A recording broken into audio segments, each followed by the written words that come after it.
जब कभी भी कोई भक्त ये सवाल करे कि उसे प्रभु से कैसे भक्ति करनी चाहिए, तो उसे यही कहा जा सकता है कि भक्ति करना है तो ऐसी भक्ति करो जैसे मीरा ने श्री कृष्ण से की थी। हम जो आपको बताने जा रहे हैं वो बहुत ही कम लोग जानते होंगे कि मीरा कैसे कृष्ण की भक्ति में लीन हो गई थी और कैसे शुरुआत हुई मीरा की इस भक्ति की और क्यों दे दिया गया था मीरा को जहर पीने के लिए।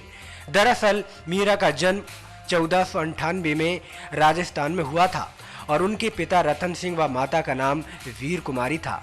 मीरा के बचपन में ही उनकी मां का निधन हो गया तो उनका पालन पोषण उनके दादाजी ने किया था।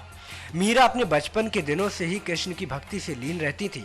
मीरा अपने बचपन के दिनों से ही कृष्ण की भक्ति में लीन रहती थी, जो ये बात उनके घर वालों को बिल्कुल भी पसंद नहीं था, क्योंकि उनके घर वाले तलुजा भवानी के भक्त थे, जो कि माता पार्वती का ही एक रूप है। मीरा की शादी बचपन में ही चित्तौड़गढ़ के राजा भोज के साथ कर दी गई थी। कुछ समय पश्चात 1521 में राजा भोज की मृत्यु हो गई थी। राणा सांगा मीरा के ससुर थे और वो मीरा की कृष्ण भक्ति के बहुत बड़े प्रशंसक थे, पर दुर्भाग्यवश बाबर के साथ युद्ध में वो भी मारे गए।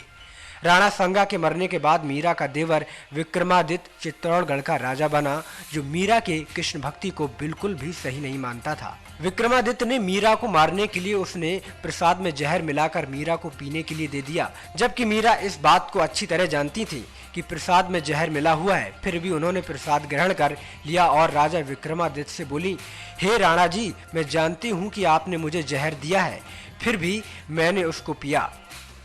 ऐसा नहीं कि मैंने अनजाने में जहर पिया हो, बल्कि मैंने तो जानते हुए जहर पिया है, क्योंकि मुझे जहर से बचाने के लिए श्री कृष्ण जरूर आएंगे। मीरा का यही श्री कृष्ण से भक्ति और प्रेम है, जिसकी वजह से प्रेम और भक्ति का दूसरा नाम मीरा है। नेक्स्ट 9 न्यूज रूम से विनीत राय की report. Subscribe now to receive new updates, reviews and news.